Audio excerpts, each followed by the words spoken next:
Modal auxiliary, be able to. Ability in English, Habilidad en inglés. we use be able to talk about ability, Habilidad o capacidad. similar to can, but more flexible in tenses. Structure, subject plus be plus able to plus verb. Present, am, is, are able to. I am able to help you. He is able to run fast.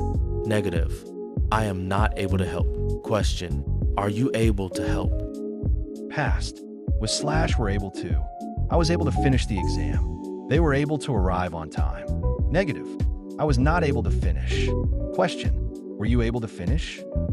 Future. Will be able to. I will be able to help you. She will be able to come.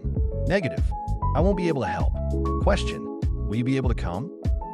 Present perfect. Have slash has been able to. Affirmative. I have been able to finish my homework. She has been able to come. Negative. I haven't been able to finish. She hasn't been able to come. Interrogative.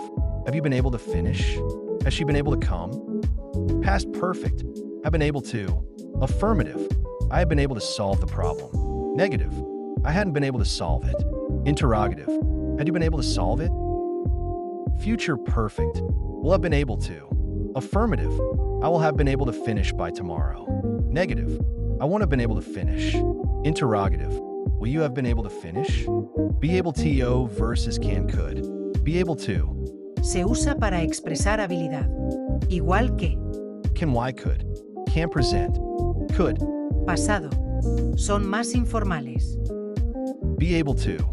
Se puede usar en todos los tiempos verbales. Es más formal. Use be able to when you need different tenses or want to sound more formal. Use can could for everyday, informal communication. Thanks for watching.